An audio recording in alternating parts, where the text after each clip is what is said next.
এখন হয় কি নৌ পুলিশের ওই যে বলেন যে জালগুলির ক্ষেত্রে আমরা কিন্তু আজকে আলোচনা হয়েছে এখানে আমরা তাদের বলেছি যে জালের যে উৎসটা যেটা আমাদের শুধু ওই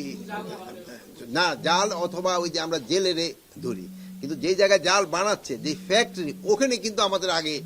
ব্যবস্থা নেওয়া দরকার তবে কিন্তু আমাদের এই জিনিসটা হচ্ছে না হবে না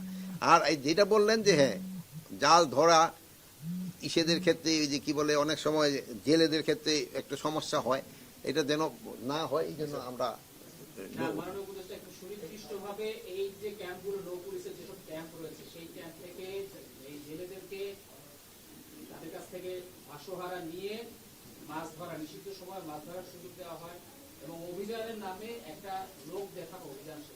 আচ্ছা ওই সময় শোনেন এখন তো নাই এরা যদি ওই যে সময় বন্ধ থাকে ওরকম কোনো স্পেসিফিক ইনফরমেশন আপনাদের কাছে থাকে আপনারা আইজি সাহেব আমারও দিতে পারেন আমরা সেই তার এগেনস্টে অ্যাকশন নিব এখন মানে ইন জেনারেল এটা দিয়ে গেলে কিন্তু পারা যাবে না আপনারা স্পেসিফিক থাকলে আমাদের নাম্বার আছে আর আপনারা সাংবাদিকরা যে কোনো ঢুকতেও পারেন আপনারা আমাদের কাছে দিয়ে যদি আমরা ব্যবস্থা না নেই সেই সময় আমাদের বলে যদি এরকম কেউ করে তাহলে কোন অবস্থায় আমরা ছাড় দেব না কোন অবস্থায় ছাড় দেব নিজস্ব যেগুলি ধরেন আমাদের এই নৌ পুলিশের তার কাছে যে সময় রিপোর্টগুলি আসে সে অবশ্যই অ্যাকশন নিচ্ছে এরকম যে দুই একটা যে ঘটনা ঘটতেছে না তা না এবং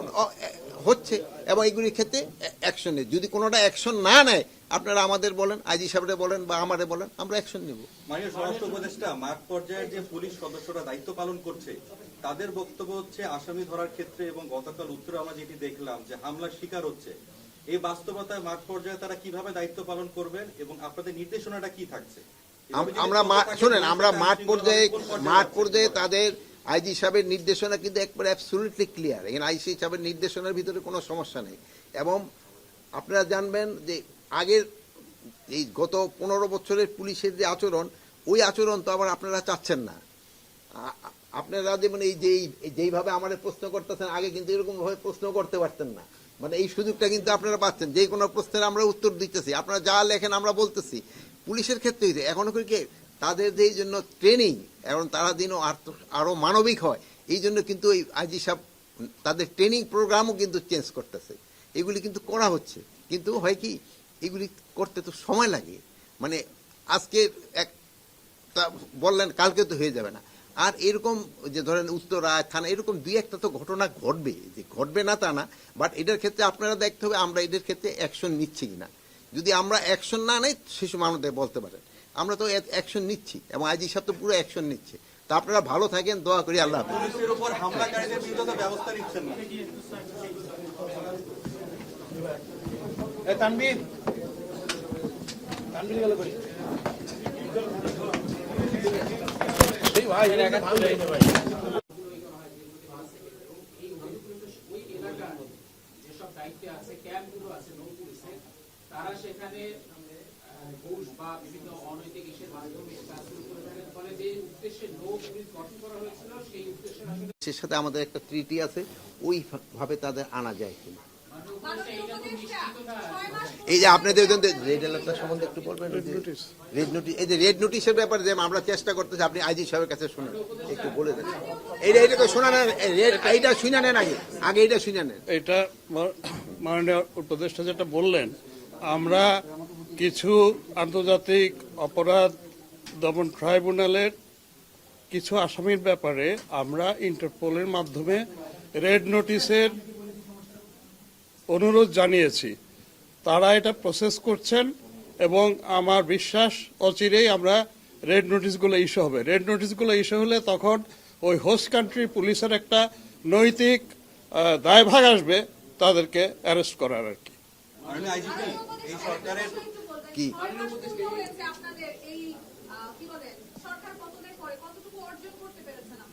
6 মাস কিন্তু আজকে কয় তারিখ আজকে কিন্তু 6 মাস পূরণ হয় নাই কিন্তু 6 মাসের মধ্যে পড়ছি এখন আমরা কতটুকু অর্জন করতে পারিছি এটা জনগণ বলতে পারবে আমরা তো বলতে পারবো কিন্তু আপনারা হয়তো সাংবাদিকরা আরো ভালো বলতে পারবেন আমরা কি পরিস্থিতিতে দায়িত্ব নিছি ওই থেকে এখন পরিস্থিতি কি রকম জনগণ কি জনগণের আশা তো আমরা আস্তে আস্তে পূরণ করতেছি ভাই ও বোনের আসসালামু আলাইকুম আজকে আমি এবং আইজি সাহেব দুজনে আসছিলাম আমাদের নৌ পুলিশ সদর দপ্তর পরিদর্শন করার জন্য, এবং তাদের সাথে আমাদের একটা মত বিনিময় হয়েছে। এবং এখানে আপনারা জানেন নৌ পুলিশ 2013 সালে গঠিত হয়। তাদের কিছু কিছু সমস্যা রয়ে গেছে, যেমন ধরুন তাদের নৌযানেরও সমস্যা কিছু আছে, জনবলেরও কিছু সমস্যা রয়ে গেছে। এখন এই নৌযান এবং জনবলগুলি দিতে পারলে তারা আরও ভালোভাবে কাজ করতে পারবে।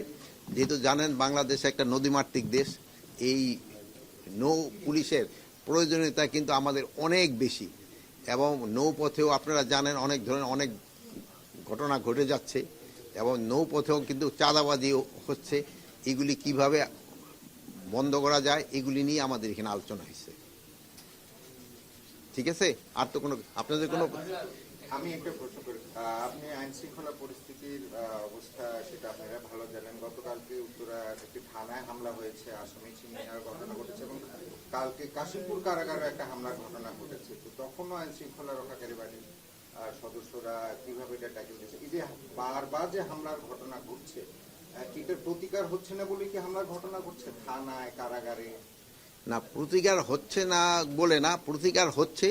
এবং উত্তরার যে ঘটনাটা ঘটছে আমরা দুইজনও আজকেও আলাপ করছি এটা কেন হচ্ছে, এবং এটা আমরা একটা ইনভেস্টিগেশন করে যারা এটার জন্য দায়ী তাদের ক্ষেত্রে আমরা আইনানুগ ব্যবস্থা নিই। আর কারাগারে? কারাগারের ক্ষেত্রে একই। স্যার, এই যে কারণে অকারণে রাস্তাঘাট বন্ধ করে নানা রকমের আন্দোলন হচ্ছে, এটা কি জনদুর্ভোগ হচ্ছে, এটা কি সরকারকে অস্থিতিশীল করার জন্য এটা হচ্ছে কিনা মনে করেন? এই ক্ষেত্রে আমি আপনাদের সহযোগিতাটা সবচেয়ে বেশি চাচ্ছি। যে আপনি একটা সত্যি কথা বলছেন প্রথমেই, যে কারণে অকারণে এই যে বিভিন্ন রাস্তাঘাট বন্ধ করছে, এটা যদি আপনারা ভালোভাবে প্রচার করেন সেই সময় কিন্তু জনগণে অতিষ্ঠ হয়ে যাবে। এখনই কিন্তু জনগণ অতিষ্ঠ, যে কোনো এই যে কারণ অকারণেই তারা রাস্তাঘাট, এই যে গতকালকে দেখবেন এই গ্রামীণ ফোনের হেড অফিস দেয়া